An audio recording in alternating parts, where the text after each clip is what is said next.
Bhagavad Gītā. Om Jaya Bhagavad Gītā. Hariya Kamala Viharini. Hariya Kamala Viharini. Sunara Supunite. Om Jaya Bhagavad Gītā.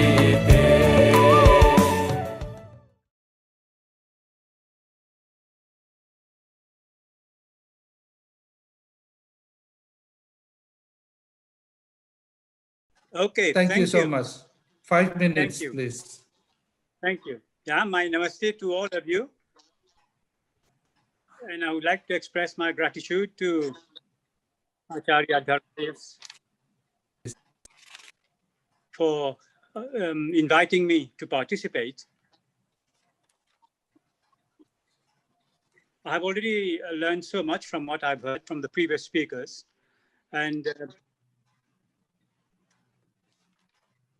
And for my part, I have chosen to share my thoughts on Shlok 47 and 48 of chapter 2.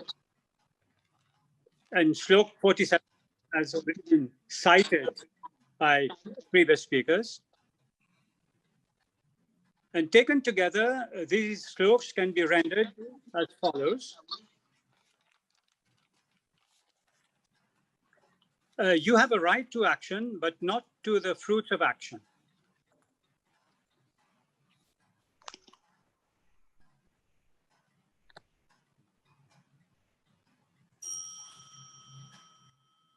Hello, can you hear? Yes. So the translation can be as follows. You have a right to action, but not to the fruits of action. You should never engage in action for the sake of reward, nor should be attached to inaction. Perform action in the world, Arjun, says Krishna, as a man established in himself, without any selfish attachments, alike in success and defeat. For yoga is perfect evenness of mind, equanimity or samatvam. I find this verse to be very practical oriented, and I have used it very often when interacting with students. So it has a very practical bearing. In addition to the self-inquiry path that Bhagavad Gītā advocates, I find that it is a practical guide to living because it makes us ready to confront the situations that we face in our day-to-day life. So there are three aspects to be considered here. So one is the performance of action. The second is the results of action. And the third is the attitude to the results of action.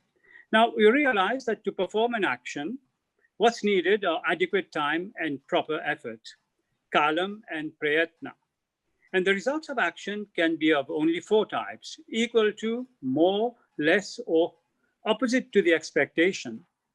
Now, nobody enters into performing an action without expecting to have success, and especially when it concerns students. So how can you enter into performance of action without thinking about the fruits of action? And this is the dilemma. And students, I find, often face this when they are approaching exams. So this is where Bhagavad Gītā helps, because it makes us realize that the results of action can be affected by factors that are threefold. One is adhyatmika, that means arising from within ourselves, that means the body or the mind. The second is adhibhautika, that means arising from one's proximate environment, inside or outside of the house, for example. And then adhidaivika, which refer to natural catastrophes such as floods, earthquakes, and all that, and also to the unknown factors that are collectively to be found in our sanchita karma, that means the accumulated karmas of the past. So on analysis, we will realize that we have some control over the first two categories, but none over the third category. This means, therefore, that the result of any action we perform, even to the best of our ability, is not entirely in our hands. And this is where the teaching of the Bhagavad Gītā is very helpful. And this is where also the yoga part of karma yoga comes in, because we are enjoined to accept the result of action, even if it goes against our expectation, as a prasad from Ishvara, as a grace from the Lord. And this happens when we wholeheartedly dedicate the action to the Lord. In doing so, consistently, we develop and consolidate samavatvam, or the equanimity of mind, which allows us to take whatever comes in our stride, as it were, and we keep moving on in the spirit, bouncing back to greater success in due course. So this is my short presentation.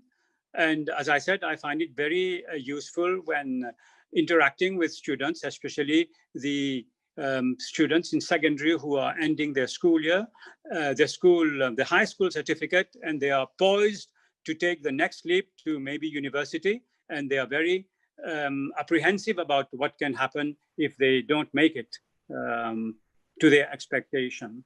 And I hope that you have found this interesting, and I look forward to further such meetings where, as we can see, we are already learning so much. So my namaste to all of you. Namaste. Thank you so much, Mr. Gopee, for your very interesting and practical guide towards understanding more Bhagavad Gītā, in particular our chapter 2, verses 47 of Bhagavad Gītā, on the performance of action, result of action, and attitude of action. Thank you so much for this very inspiring. And I would like to give the floor now to the